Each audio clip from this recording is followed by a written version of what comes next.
एक बहुत बड़ा सा परिवार गांव के एक हिस्से में रहता था। उनकी अपनी खुद की जमीन थी और उस जमीन का कोई बंटवारा नहीं हुआ था। यह जमीन 5 भाइयों की थी। धीरे धीरे परिवार में उन 5 भाइयों के बच्चे बड़े होने लगे, जवाबदारी बढ़ने लगी। हुआ कुछ यूं कि जवाबदारी के बढ़ते सभी को वह जमीन खटकने लगी कि ना जाने कब कौन सा सूरज निकलेगा और यह जमीन बेचकर सभी लोग अपने अपने हिस्से का पैसा लेकर सुख और व्यवस्थित रूप से रहने लगेंगे। अब तो ये हाल था। उस जमीन को बेचने के लिए सभी लोग एकत्रित हुआ करते थे और जमीन के पास की भूमि पर नहर निकल जाने के कारण वह और भी महंगी और अच्छी प्रॉपर्टी हो गई थी। इसलिए परिवार में जब भी कोई उत्सव होता था तो वह भूमि को बेचने की बात जरूर होती थी। परंतु सभी के सामने एक बहुत बड़ी परेशानी थी कि उस भूमि का मालिकाना हक न होने के कारण वे 5 भाई मिलकर उस भूमि के बेचने कोई हल नहीं निकाल पा रहे थे। इसलिए उन 5 भाइयों में से कुछ सशक्त भाइयों ने उस जमीन के बारे में सोचना छोड़ दिया था। उनका मानना था यह भूमि पुरखे की निशानी है और एक न एक दिन अवश्य इसका मूल्य अच्छा हो जाएगा और इसे बीच का हमें पैसा प्राप्त होगा। परंतु उस भूमि पर रह रहे खेत के मकान पर जो भी भाई थे वह उस भूमि को बेचने से कतरा रहे थे, क्योंकि उनका मानना था नहर निकल जाने के बाद यह भूमि और भी मूल्यवान हो गई है। बटाई पर देने के बाद भी हमारी पीढ़ी बैठकर खाएगी। परंतु कहते हैं ना, लालच बुरी बला है। सबको भूमि तो पसंद थी, परंतु उस जगह के मूल्य से ज़्यादा आकर्षित थे सभी भाई। इसीलिए उसको बेचकर धनवान होना चाह रहे थे। और फिर एक दिन ऐसा कि उस भूमि की नीलामी हुई और सभी भाई मालिकाना हक को लेकर विवाद करने लगे, क्योंकि वह भूमि नहर के पास वाली जमीन पर थी। इसलिए सरकार ने उसे मुंह मांगी कीमत पर किसानों से खरीदने के लिए प्रलोभन दे रही थी। भूमि के विषय में यह परिचर्चा सुनकर उनके एक दूर के शुभचिंतक, जो कि उन 5 भाइयों के पिताजी के बहुत ही अच्छे मित्र थे, उन्होंने उन 5 को समझाया कि माना तुम 5 को भूमि को बेचकर पैसे लेने हैं, परंतु भूमि माँ के समान होती है और फिर तुम्हारी भूमि तो नहर के पास है।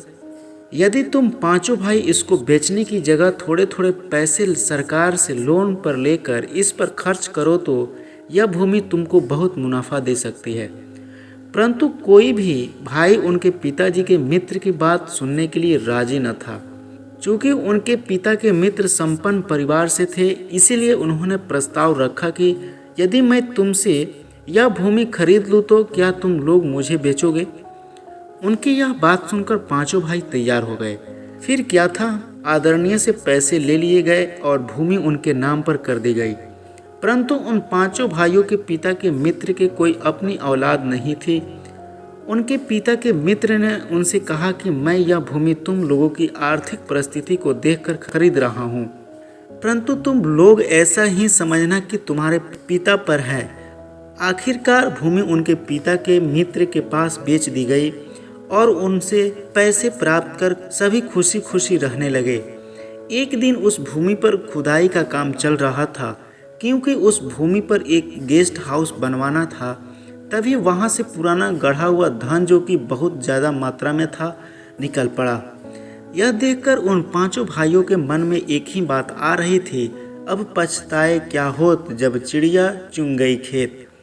काश हमने भी अपनी ज़मीन की सेवा की होती। गेस्ट हाउस हम लोग भी बनवा सकते थे ताकि घूमने फिरने वाले व्यक्ति आकर यहाँ रुक सके।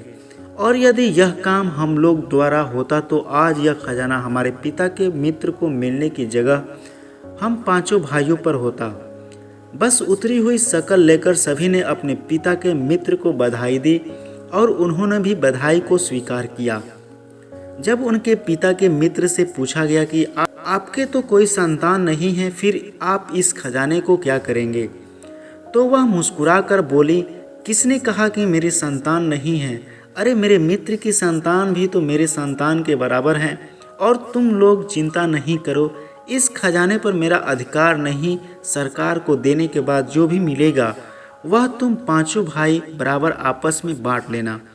यह कहकर मुस्कुराकर उनके पिता के मित्र ने उन पांचों भाइयों को आशीष दिया, सदैव प्रसन्न रहो, फलो फूलो। इस प्रकार कहानी का अंत करते हुए मैं यही कहना चाहूँगी कि अच्छी भावना रखने वाले मित्र हमेशा एक अच्छे शुभ चिंतक रूप है।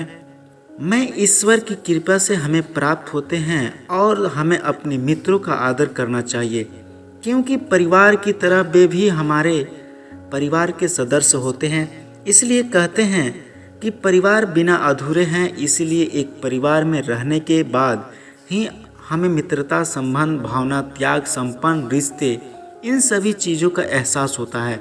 यह सब हमें एक परिवार में रहकर ही प्राप्त होते हैं।